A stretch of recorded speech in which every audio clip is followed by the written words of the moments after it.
with us also Dr. Tom Bernard. It's my pleasure to introduce Tom because, raise your hand, Tom. You'll see at the introduction of your program, it's really Tom Bernard, who in the 1980s was the director of YMCA studies here, who conceived of the idea of a YMCA Hall of Fame here at Springfield College. Tom is recently retired within the last 3 weeks from Springfield College faculty after a 26-year career, so we're glad you can be with us also.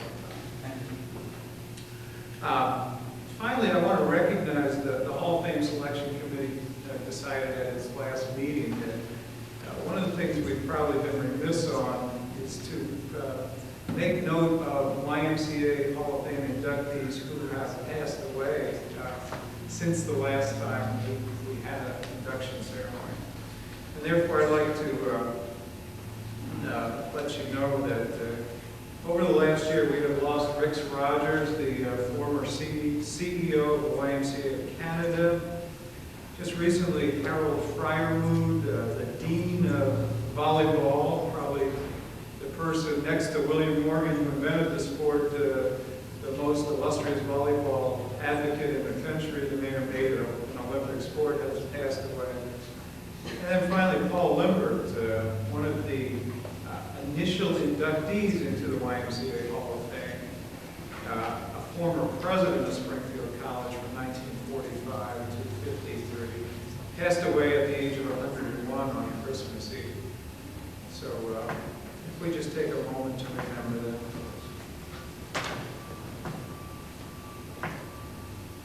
Thank you. The history of the Hall of Fame is in your program, but I wanted to give you a few highlights and some background on it so you know what it is we are doing here.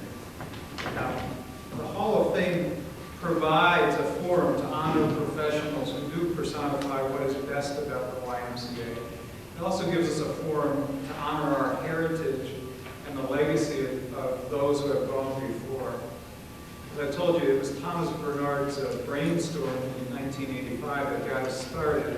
And the other driving force behind the Hall of Fame was William Howes, the president of the YMCA of Greater New York, who actually chaired the commission that brought the Hall of Fame into being. The first induction was in 1985 when Paul Limbert and Herb Lansdale were the initial inductees. And if you had a chance to look at the plaques of it, this is the official wall of the Hall of Fame. You'll note, or you may have noted, that we changed the rules in 1989. Bill Howes had passed away, and prior to his passing, an inductee had to be alive to be inducted into the Hall of Fame. And when he passed away, there was strong sentiment that Bill should be a member of this body. So the rules were changed, and that allowed us to start inducting members from our past in the YMCA.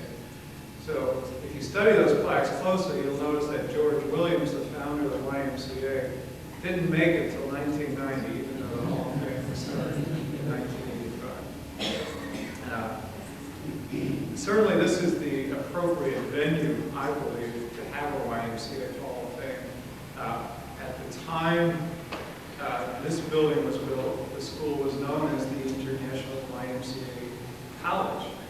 And if you look, take time after the ceremony to look at the stained glass behind you, you'll see that that's what it reads, the International YMCA College.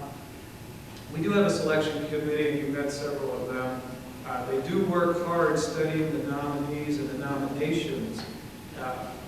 We have tried to choose people from 4 different categories: local YMCAs, the historic past of the YMCA, people who have made significant programmatic contributions to the YMCA movement, and people from the connectional structure, the fields, the MRCs, the international work.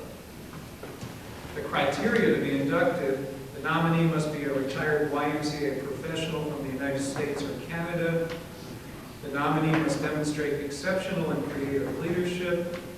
The nominee fosters the development of staff and volunteer participation in the YMCA.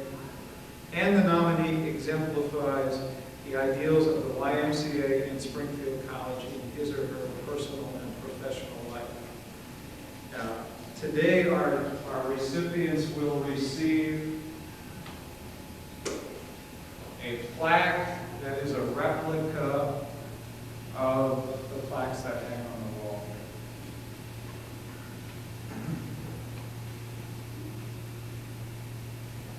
Now, this is not a one-man show today, but I do have the honor of doing the first induction.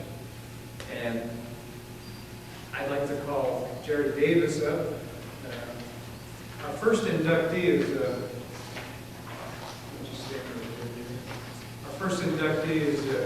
Mr. Jacob T. Bowne. And I'll tell you about Jacob in a minute, but in the 5 years I've been here, Jacob is the first person that I have not been able to track down next of kin for. Jacob passed away in 1925. So Gerry Davis, the current director of Babson Library, is here to accept the award for Jacob Bowne, and you'll learn in a minute why I think Gerry's the appropriate person for that. So Jacob T. Bowne.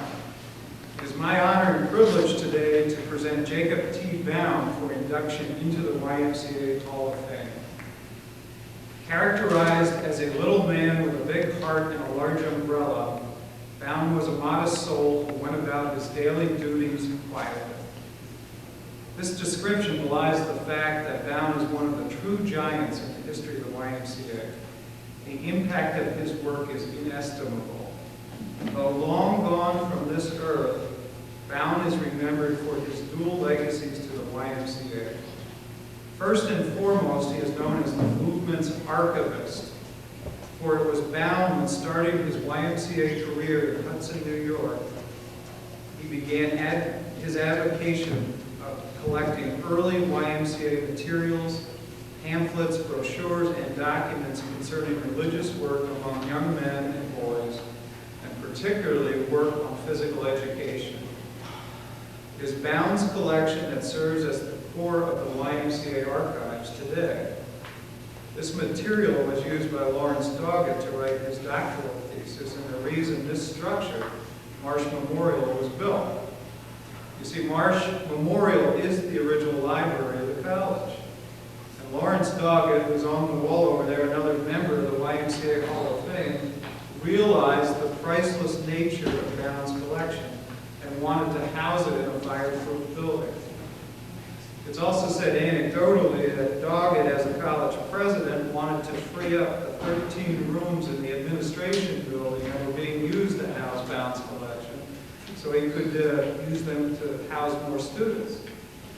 So Jacob Bowne was also a contemporary of Melville Dewey, the librarian at Amherst College, while Bowne served as the librarian here at Springfield.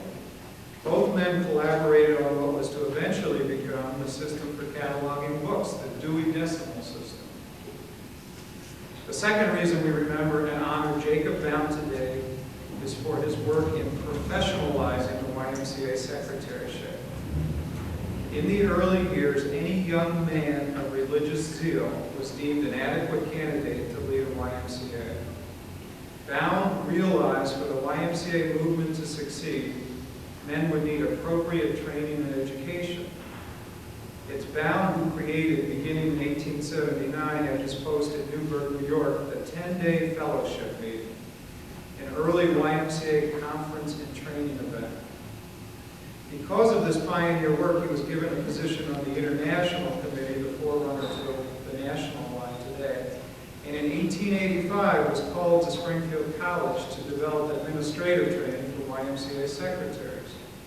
It was here that he would complement the work of Luther Gulick in physical education. Bowne's work for the next 38 years at Springfield earned him the title Father of Professional Education in the YMCA. It's interesting to note, despite the fact that Bowne himself did not have a college degree, he believed strongly that the intellectual and spiritual life should go together. This was important as the YMCA movement evolved from an evangelical emphasis to a social gospel orientation.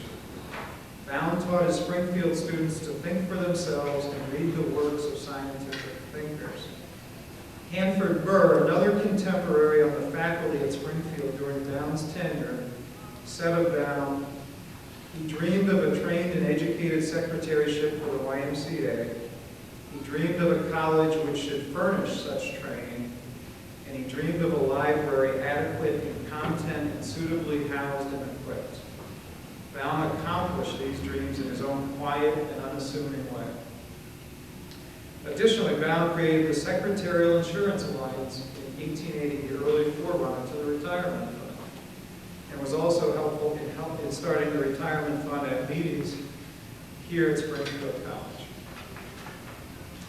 So there's probably no more fitting candidate for induction into this august body than Mr. Jacob T. Bowne. Not only did he work for both the YMCA and Springfield College, it was his personal influence and guidance that educated a preponderance of the early leaders of the movement. Jacob Bowne trod the halls of this very building. He would be honored and proud today to know that he is being enshrined into the YMCA Hall of Fame. But in his own unassuming way, I'm sure he would remain modest. For it is said of Bowne, when those he had helped tried to express their gratitude to him, he would say, "Pass it along." Jacob Bowne would be proud today that his pioneer work and influence have been passed along to the far corners of the world. Let me get the plaque here and I'll present it to you.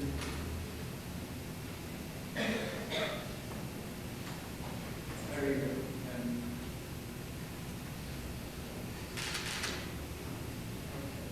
thank you.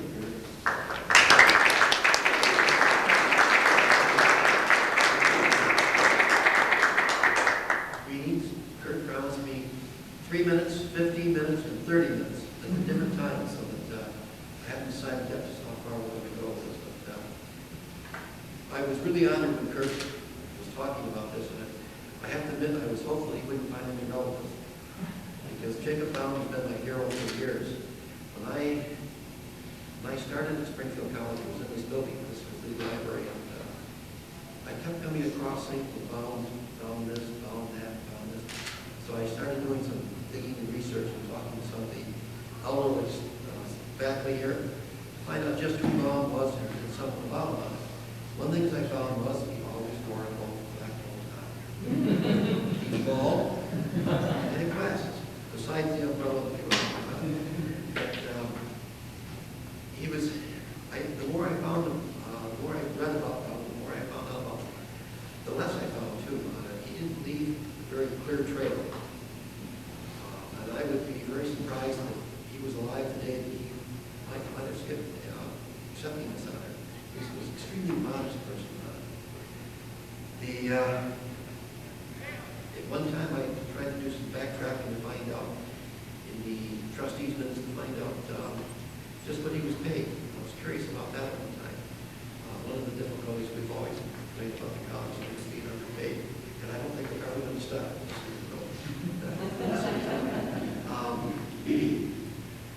The list is there, except for his. He's not there. He's not listed on it. There's no place you can find he ever had a contract with the college. If there was a contract, it's just in those days. Little bits and pieces, it's just disappeared along the way. Other people's are there. And this is the college is never there. He's record. He had contact with Bell Dewey. And was a number of library organizations here in Western Mass. But it's very difficult to track that. It's like he was giving ideas, he was giving people germs and things, vision to work with. But when he actually comes to writing the thing and putting their names on it, you always just seem to disappear in the background. He wasn't on there. He's made a number of contributions to information, what we call information science nowadays. We don't use the word library science like we used to. His initial collection, which he started in Hudson, he moved to Newburgh. And about halfway through his stay at Newburgh, the landlady came up to him and told him one day that he was going to have to move. And he wanted to know why. And she looked up and pointed at the ceiling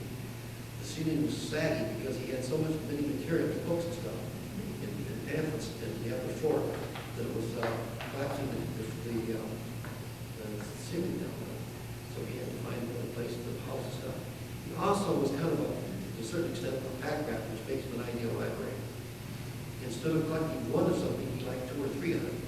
And his initial collection went to the YMCA, which formed the basis for their collection, which is now housed at the Historical Archives at the University of Minnesota. The others duplicates and stuff came here to Springfield. So the Springfield College Library actually starts something like 5 years before the college did. So if you look in the American Library Directory, if the found the Springfield College Library, you find it starts before the college actually does. So that carries on. But Bowne he was into things that were new and different at the time. Periodic literature, for example, was something which was just read and thrown away. It had to be in a book to save it. If you were going to put something in a shelf or a catalog, it had to be in a book format. He's one of the first people that really started collecting periodic literature, what we call feminine literature, patterns and stuff.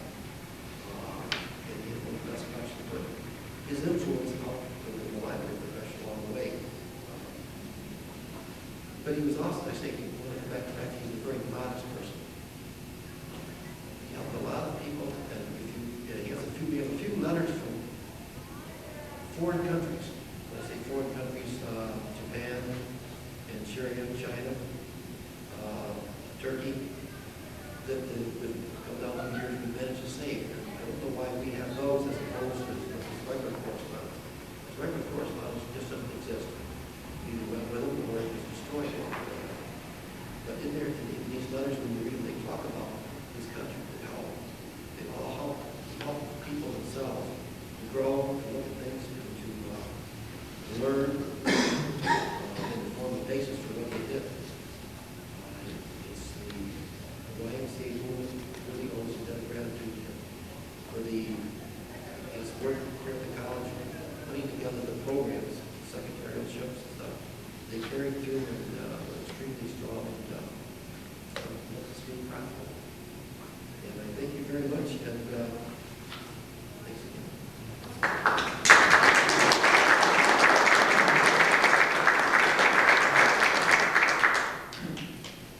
Now I'd like to call Mr. Ted Hawkins, who will present Max Clowers for induction. We have with us Max's son, David, and I believe his stepson, Jack Swenson.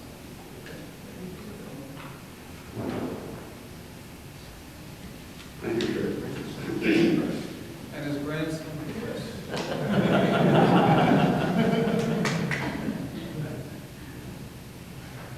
Shortly after the turn of the century, a very young lad was born in Ashland, Illinois. This young lad was destined to live a life that would influence thousands, I mean that literally, thousands of young people, as he dedicated his life to service in the YMCA. The first association Max had with the Y was a member of the Springfield, Illinois Highway Club. In 1924, he started part-time work with the Springfield Y, moved on to Rock Island YMCA in 1926 as the Associate Youth Work Secretary, and then on to Davenport, Iowa, where he was Youth Work Secretary and Director of Campaign Lincoln. During this period of time, he found time to attend Augustana and obtain his degree. And that makes him very special because I happen to have a degree from Augustana. Following service in the Norfolk YMCA, Navy YMCA, he joined the North Central Area YMCA Council in 1944 and initiated a career that would have lasting influence on the YMCA and the many people that it served. He served the North Central Area YMCA as Associate Secretary, Executive Director, Liquidating Trustee of the North Central Area Council. He continued to serve the new Mid-America region as Senior Associate until his retirement in 1974. Working with the North Central YMCA area in Mid-America region-wise gave Max the opportunity to maximize the usage of his talents in relating to young staff and high school-age youth.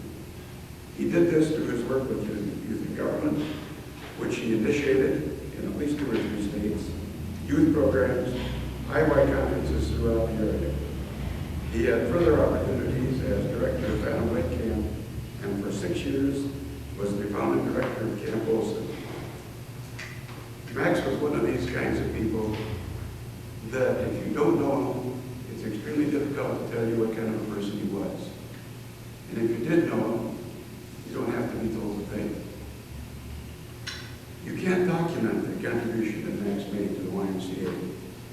How do you evaluate these thousands of lives of young people that he affected as he touched them, as he traveled in the Western states during these many years, consulting, leading conferences, working with young staff, continually influencing those he related to with the core values of the YMCA. And I know because I was in the North Central area, in that area as a young work YMCA executive, and Max was with me continually for the years that I had to associate with him. It was about 10 years at that time. It has been said that the strongest point of Max's career could not be documented. It was his continuing effort to advance the YMCA careers of many young people. We'll never know how many people Max helped, or the positive effect his constant encouragement had on the YMCA movement. Max Clowers was truly a giant among men. His contributions are legend. His accomplishments in the field of writing matched only by a few, and his service as a change agent for young men and women is unsurpassed. It's really truly a distinct honor to be able to present Max W. Clowers for induction into the YMCA Hall of Fame.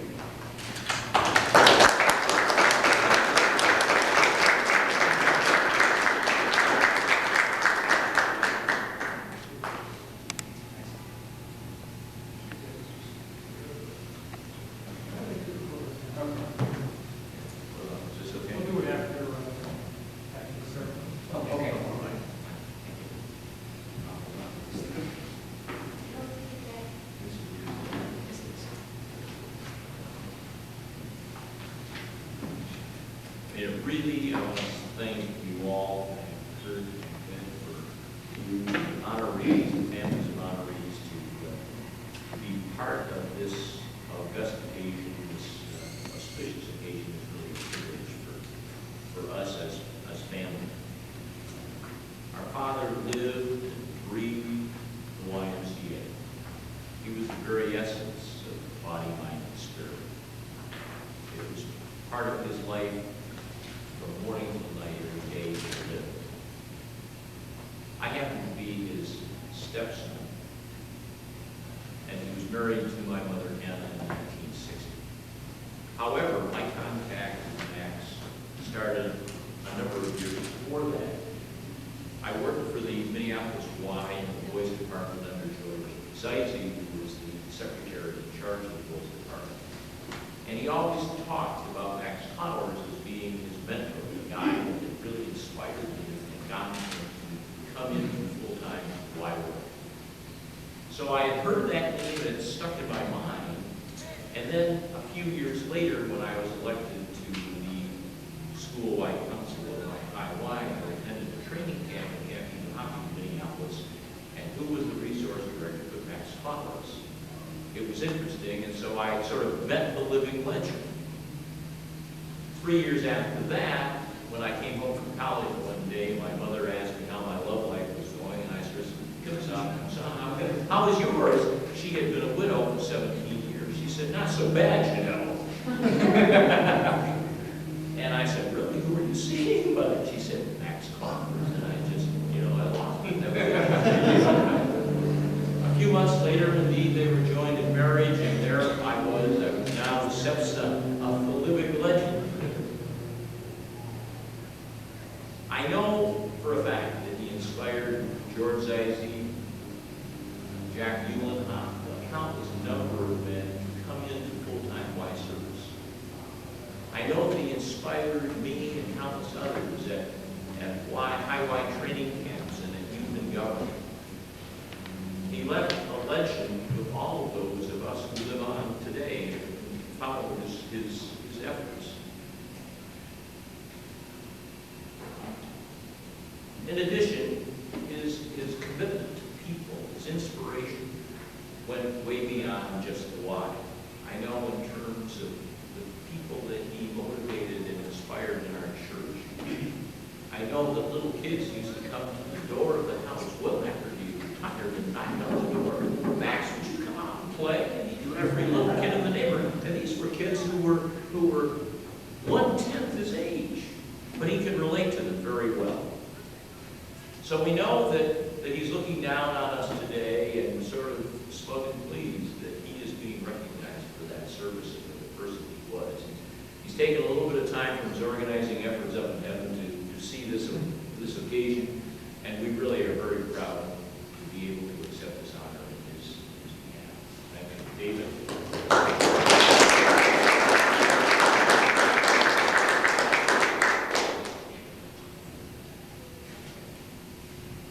Thank you very much, Jeff.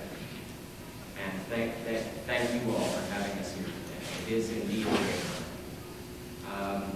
In reading over the materials presented, there were just a couple of things that I thought I might add tonight. One, his very early service as the desk clerk at Springfield Y gave him the opportunity to rent a room to Charles Lindbergh. That was one of the little quirks of his life.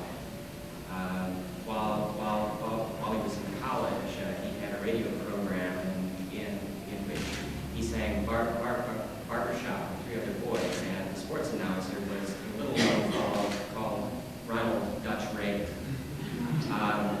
Later in the youth and government program, he rubbed elbows with everyone from Warren Berger, Harold Stassen, and Hubert Humphrey. But I know too, in his writing accomplishments, it mentions that he continued to write. One of the things that he did, which was of immeasurable service, I think, to the Y movement, was that he was able to write about the histories of Ys. He was able to research, and he knew much of this firsthand. So a number of Y camps and Ys within the old North Central region had histories written about them due to his efforts. It's appropriate that we're here today on a warm summer day, because these kinds of days mean to me the beginning of summer camp. And it was through summer camps that I really grew to know my father. Beginning with Camp Abe Lincoln, which is just south of Davenport, from which my mother and father made the mad dash the night that I was born. So literally, I was born in a Y camp, and that's where I grew up.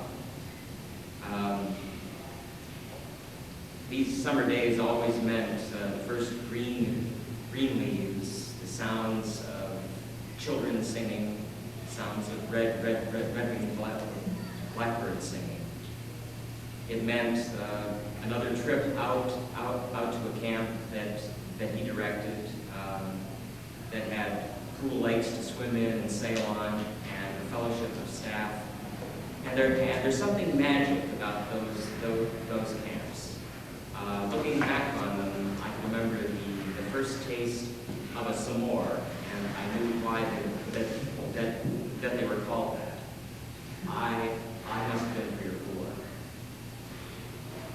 But from Phantom Lake Camp and Camp Olson, where I helped him walk off the locations of the cabins and the lodge, it gave me a chance to see my father at work. Now, this is a privilege few children have. Few children get to see what their fathers do best. My own line of work is that of trial attorney, and there are very few opportunities that a child of mine would ever have to come before and watch me work. But with Dad, I can see the enthusiasm when he led songs. When he led the lion hunt, that was another one of his favorites, where the entire hundreds of kids were clapping and stomping and waiting for the lion to appear. Camps epitomized what the Y meant to Dad. From the varied activities of the camp routine, sailing, canoeing, horseback riding, to the Sunday services, which conducted in a pine-shaded chapel with an old-fashioned pump organ. You actually had treadles to pump. Dad brought a strong spiritual commitment to everything that he did. And I think it was this element of his personality that gave his leadership style a very special quality which he had.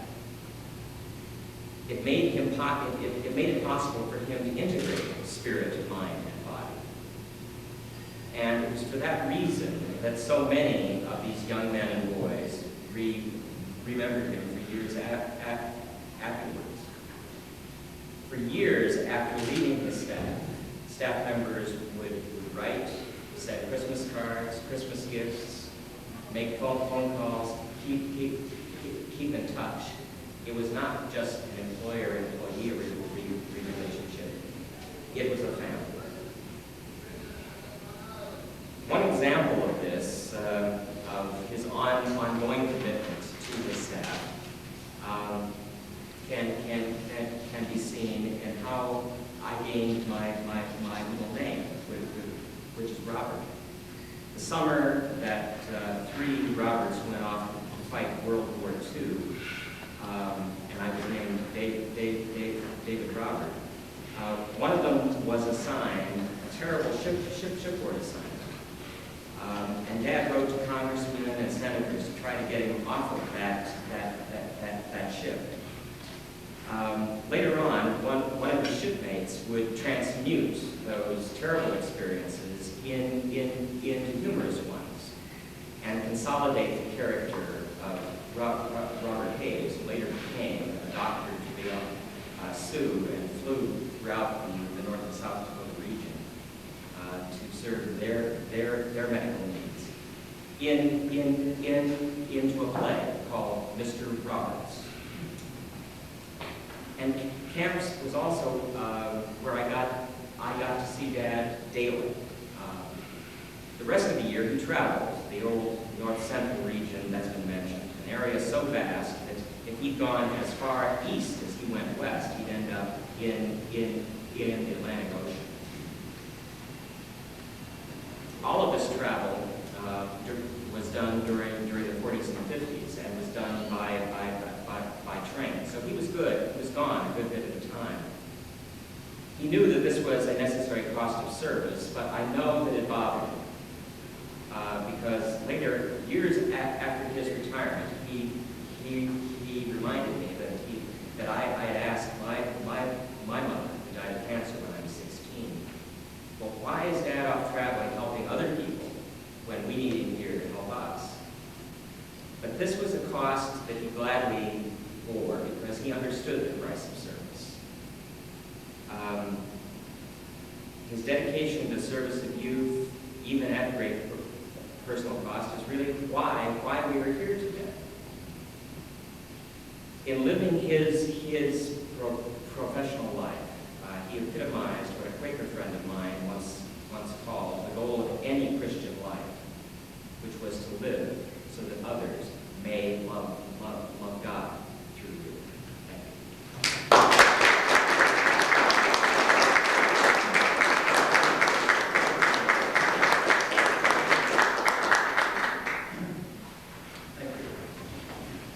I'd like to call on Cliff Smith now to present Mr. John deBarbadillo for induction. Now, I remember those lines a few times.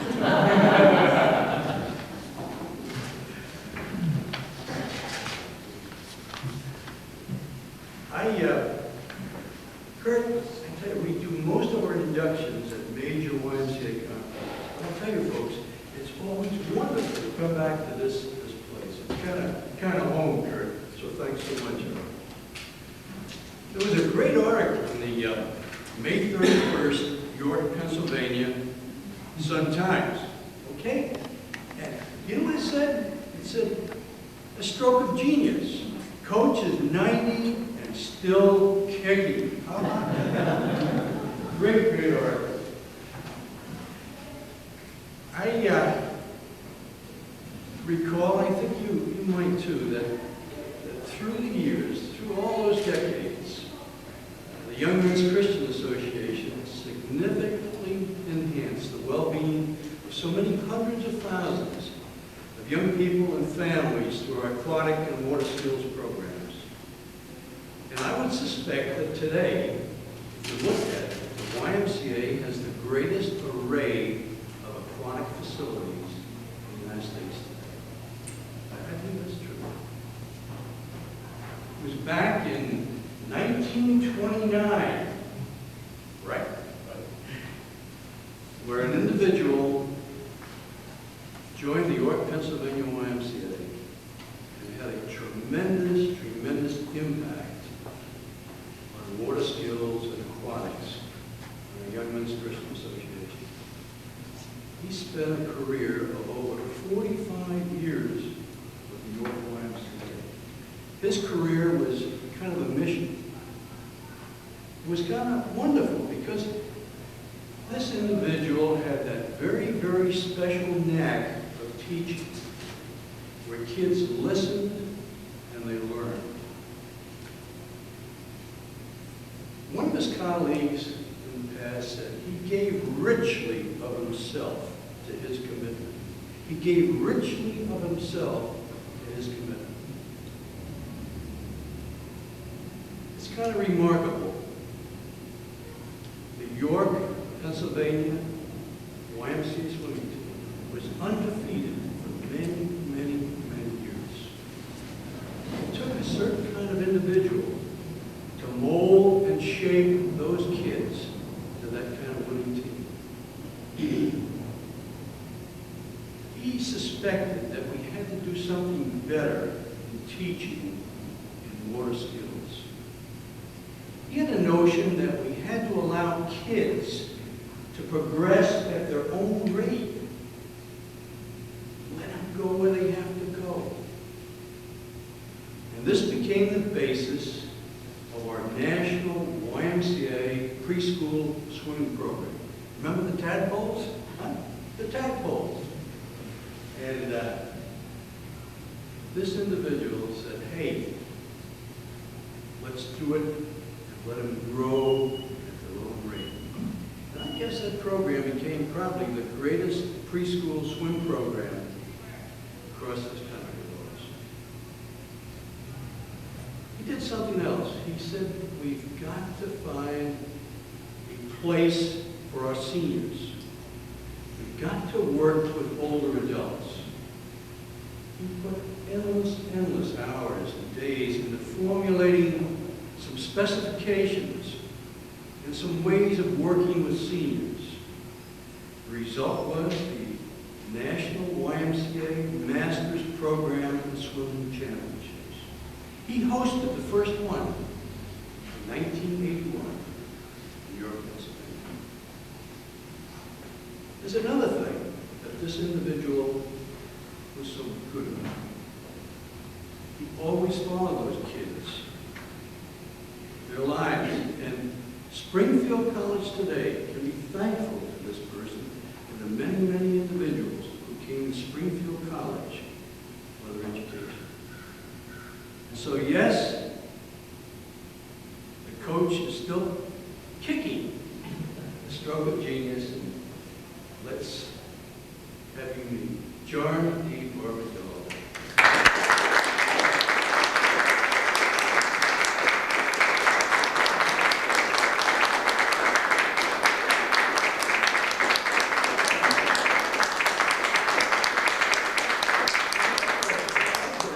Just have Betty stand over here, because she heard me endlessly on the phone the other day. Betty deBarbadillo and son, Dr. Jack deBarbadillo. Would you please stand up there?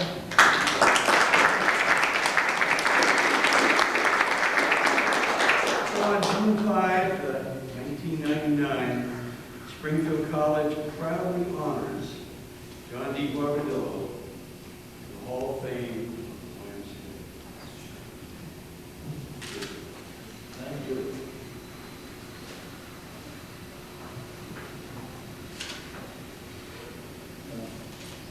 Don't get excited, Harold.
kid, Bradley Whitmer, who, on my way to school, I would pass the YMCA, and I wondered about this building because it was always done out front. And Red Whitmer came up to me, he said, "You're new around here, aren't you?" And I said, "Yeah." And he showed me around the building. I had never been close to a swimming pool before. And the gymnasiums were, for me, quite large. They really weren't. But I overread that opportunity. And in due course of time, I had $7 to join the YMCA. I was 16. Notice that figure, $7. And then I was thanked, man, C.C. Bleeker, C.C. Dr. Bleeker, my predecessor, as physical director, and my mentor. Doc saw something in me which could be developed. And I gave him my thanks. And then I must thank Dr. Justin Johnson, headmaster of the York Collegiate Institute, who made it possible for me to attend classes after I had become a member of the Y staff. So I could attend classes on my leisure. I never went there as a graduate. I wanted an education so I could select subjects that would help me, particularly help me go on. And then there's another man, Guy J.C. Sheets, member of the staff. He taught me humility, and a meaning of body, mind, and spirit. And the great college coaches, Matt Mann of Michigan,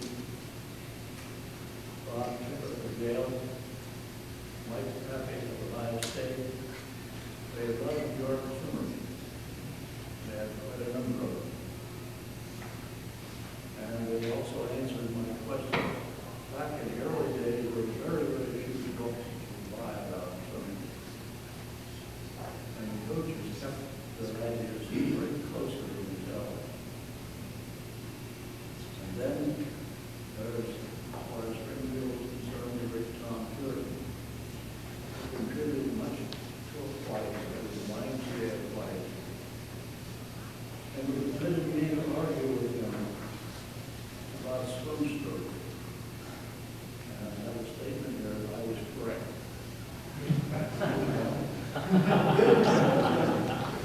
Thank you. And the York YMCA Junior Leaguers Corps. Quite a number of them here tonight, let's say, for them. We had a very, very large group each year. Range in a 4-year course, 40 to 50 in 2 divisions, the gymnastics division and the athletics division. Boys were selected. Every junior leader was selected for certain characteristics. And I owe them special thanks because I could have never achieved what I did without their help. And the gym floor, the gymnastics, the things that we did, the courses we conducted, the many, many classes of swimming. The station-to-station method that was mentioned was based on instructors. We had in the pool, we might have had as many as most of the time 40 swimmers under instruction, but there was a leader.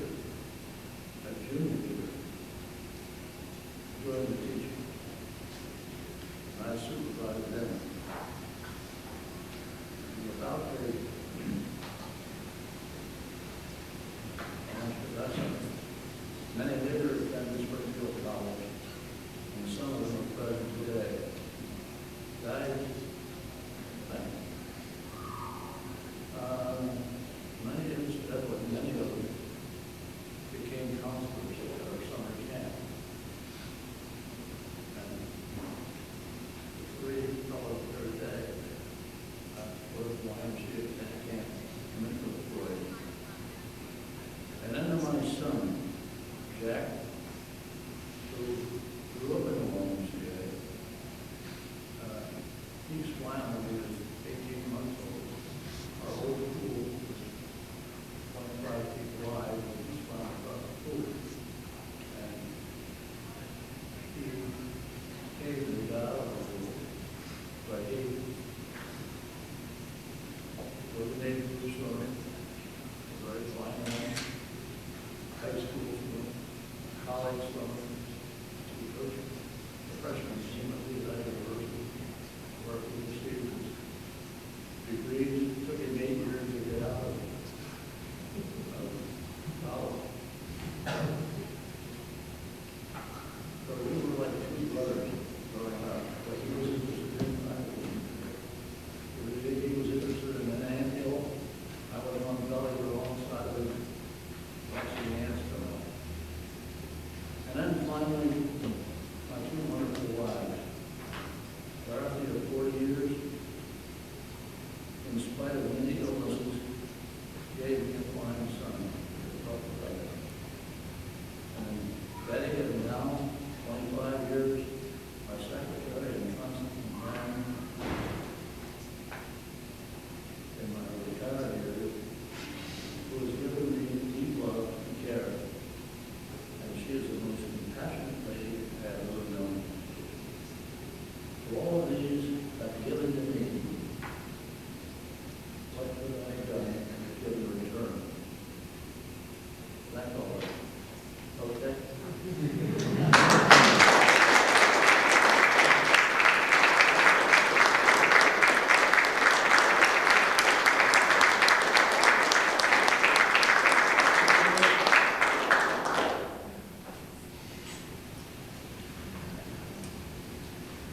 And last but not least, let me call on Harold Smith to present Yoritada Wada.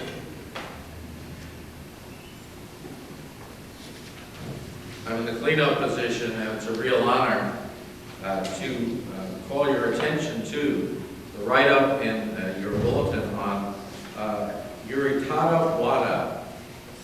It is not easy for many people to reach wholeness and personality. It was extremely difficult for someone who was Japanese in the United States to reach fullness of their life in the United States of California prior to 1940.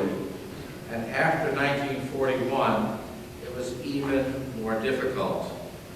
And yet, Yoritada Wada was able to reach fullness of personality and life, not only for himself, but to lead many, many young people to a fuller and more complete and total life. And so we honor him as a member of the Hall of Fame today, and I would like to read to you a description of the life, of the impact of Yuri on one young person who wrote at the time of his death to a newspaper and told of the impact of Yuri on his life. And this comes from the San Francisco Times. We lost more than a great man on Thanksgiving Day. We lost a legacy. But it is with his passing that comes the understanding and realization that he will never really be gone from our lives. Where every day we will be reminded and celebrate everything his life stood for and everything he gave us. Early Monday morning, I received a call from the newspaper asking for a statement on Yuri Wadatada's death. I asked the reporter if I could call him back. And upon hanging up the telephone, I was perplexed why I couldn't immediately respond to his question. Immediately on lighting up my cigarette, I noticed the place where Yuri would park his cigar when he came into the community center. I remember that I first met Yuri at the Buchanan YMCA, where every Friday night, the explorers of Troop 12 would play basketball. He was the executive director of the Buchanan YMCA and our Troop 12 advisor. I remember, despite the fact that we were really there just to play basketball and not meet as Boy Scouts, and despite his busy schedule and the piles of papers on his desk, and the numerous city leaders who came to seek his advice, and the long lines of African-American youth who waited to talk to him, that he always had time for us, and insisted that the explorer would meet. Whether it was just asking how we were doing, or later on that evening, just walking into the gym and watching us play, he always showed us a genuine interest in our lives and in our futures as young people. I remember one Friday night as I shot pool in the Buchanan YMCA lobby, awaiting to take the basketball court, that he called me into his office saying, "Young Okie, come into my office." He would continue to call me Okie for the next 20 months. It was actually the first time that I was ever in his office, and it smelled of cigars and it smelled of wisdom. It smelled of great leadership, and in that smell it resonated with the incredible dedication and commitment of his work. He called me into his office because he had heard that I was going to lead Boy Scout Troop 12, and that actually I was not yet of age to become an Explorer Scout. He also had heard somehow that I was flunking out of George Washington High School in my first year as a sophomore. I was scared. I immediately began to have flashbacks of sitting in my grandmother's office when I was a kid, where she was principal at Gimon Bukan. And I felt small, really small. But he didn't scold me. He didn't lecture me. His silence said it all, and in the end, he permitted me to stay in the Explorer Scouts and to continue to come to the Buchanan YMCA every Friday night. People like Yori never leave us. They continue to grow inside us in all the things we remember and all the wisdom and guidance and love that they give us. And so it is a great honor to present Yoritada Wada to the Hall of Fame and to induct Yoritada Wada to the Hall of Fame.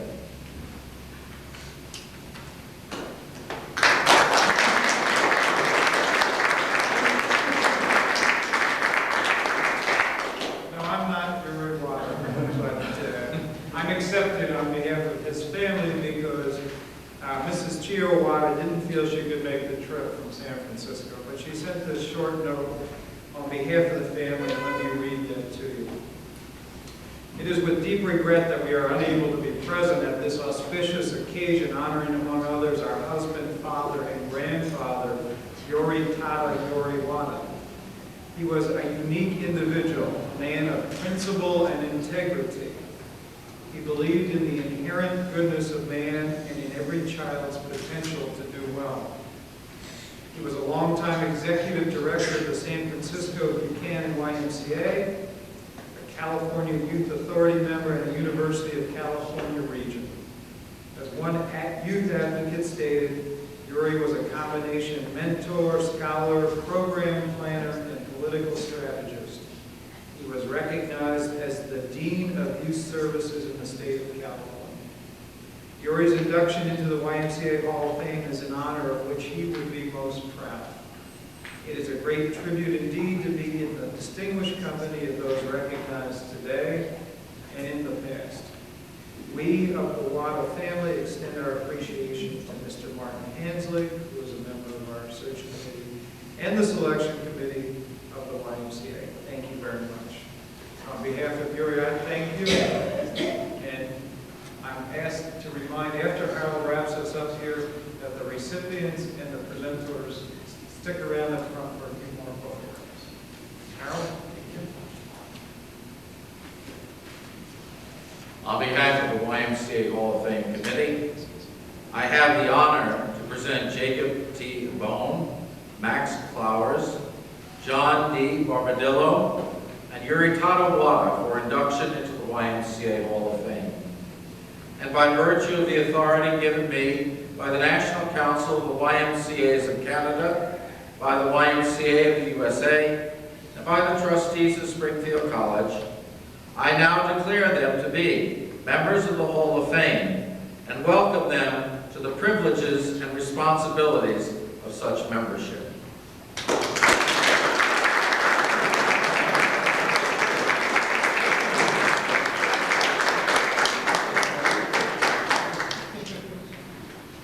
I would be very, very remiss if I didn't thank Kurt Kramer for all the work he does on behalf of the Hall of Fame Committee and on how well he represents the YMCA here at Springfield College.